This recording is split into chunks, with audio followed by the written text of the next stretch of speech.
Assalamualaikum warahmatullahi wabarakatuh. Saya Faikatur Rahma dengan NIM 19104069,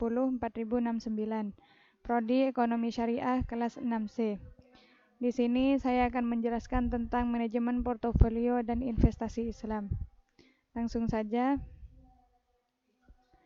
Pengertian dari portofolio merupakan istilah orisinil yang dipakai dalam bahasa Inggris dan diterjemahkan secara bebas ke dalam bahasa Indonesia. Menjadi portofolio yang berarti adanya minimum 2 barang atau lebih yang dipegang oleh investor atau dikelolanya. Antara lain portofolio investasi, portofolio merek, portofolio mengajar, dan sebagainya.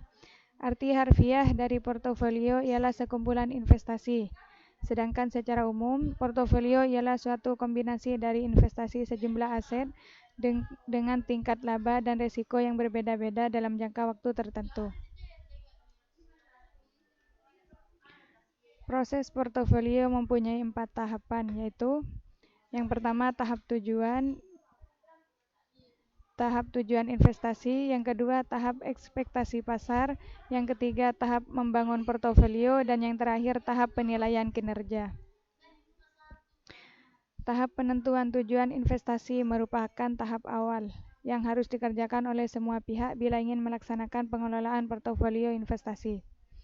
Tahap kedua yang dilakukan oleh investor ialah mengumpulkan informasi mengenai seluruh instrumen investasi yang ada dan bagaimana keinginan mereka dalam investasi pasar. Yang ketiga merupakan tahap implementasi keahlian manajer investasi atas keinginan investor dari situasi pasar yang ada.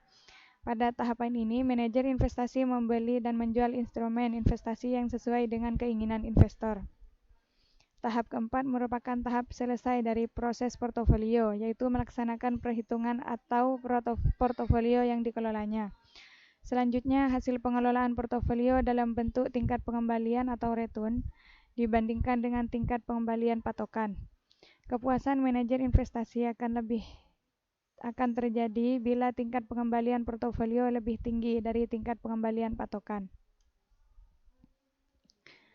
Selanjutnya, pengertian dari investasi ialah salah satu keputusan yang diambil oleh seorang manajer keuangan ialah wacana investasi, yaitu keputusan wacana sebagaimana sebaiknya komposisi di masing-masing aset tersebut.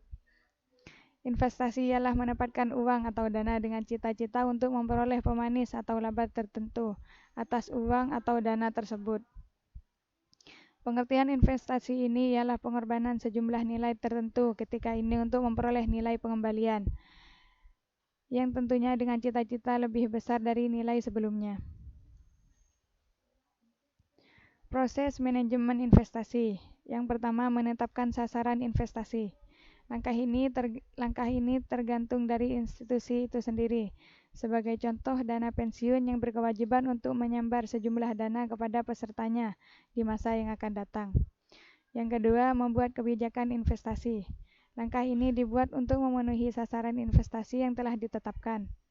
Penetapan kebijakan dimulai dengan keputusan alokasi aktiva aset, yaitu investor harus menetapkan bagaimana dana institusi sebaiknya didistribusikan terhadap kelompok-kelompok aktiva utama yang ada.